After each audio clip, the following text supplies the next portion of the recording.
سیدنا مولانا محمد مبارک وسلم صلی علیہ یا الہ العالمین، ہم سب کے یہاں مل بیٹھنے میں جو سبب بنے ہیں بکر اخلاق و محبت سید یاور عباس بخاری صاحب وطال اللہ عمرہ، یا الہ العالمین ان کا سایہ تا دیر قائم دائم رکھا۔ یا الہ العالمین جو بھی آج کی اس مجلس میں بزرگ نوجوان آئے ہیں سب کی خالی جوڑیوں کو اپنی رحمت سے مالا مالا ہے۔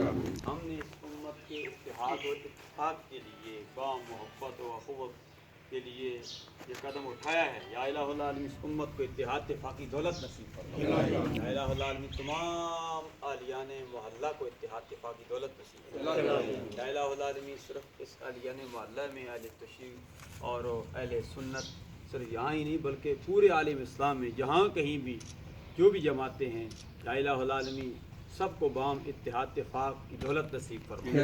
یا الہ العالمین عالم اسلام کا بولبالا فرما۔ کشمیر، فلسطین، بوسنیا، چیچنیا، لبنان، تمام مسلمانوں کو آزادی کی نعمت سے ہمکنار فرما۔ یا الہ العالمین ہم سب کو حق و باطل میں امتیاز کرنے کی توفیق عطا فرما۔ ایک طرف یزیدی کردار ادا کرنے والے ہیں، ایک طرف حسینی کردار ادا کرنے والے ہیں۔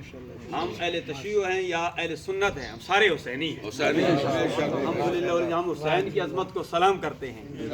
یہ امام حسین علیہ السلام ہی کا صدقہ ہے کہ آج مساجد ہیں، مدارس ہیں، آج یہ تم ہر طرف جو ہے اتحاد و اتفاق کی فضا ہے، یہ سب امام علی مقام رضی اللہ تعالیٰ عنہ کا صدقہ ہے۔ یا الہ العالمین امام علی مقام رضی اللہ تعالیٰ عنہ کے توسل سے ہم سب کے گھروں میں اتحاد اتفاقی دولت نصیب فرمائے۔ امام علی مقام رضی اللہ تعالیٰ عنہ کے توسل سے جو انٹرنیشنل مسلمانوں کے خلاف یہود و نصارہ کی سازشیں عروج پر ہیں، یا اللہ ان سازشوں کو بھی نقاب بنا دے، مسلمانوں کو ایک بنا دے، نیک بنا دے۔ ربنا تقبل منا انک انت السمیع العلیم وتب علینا انک انت التواب الرحیم۔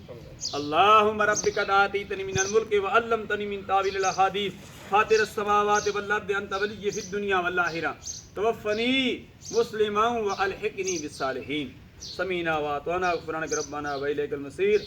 بحق لا الہ الا اللہ محمد رسول اللہ، خدایا بحق بنی فاطمہ کہ برقول ایما کنی خاتمہ، گردہ و تمرت کنی ور قبول منو دست دامان آل رسول، فسہل یا الہی کل صاحبی بحرمت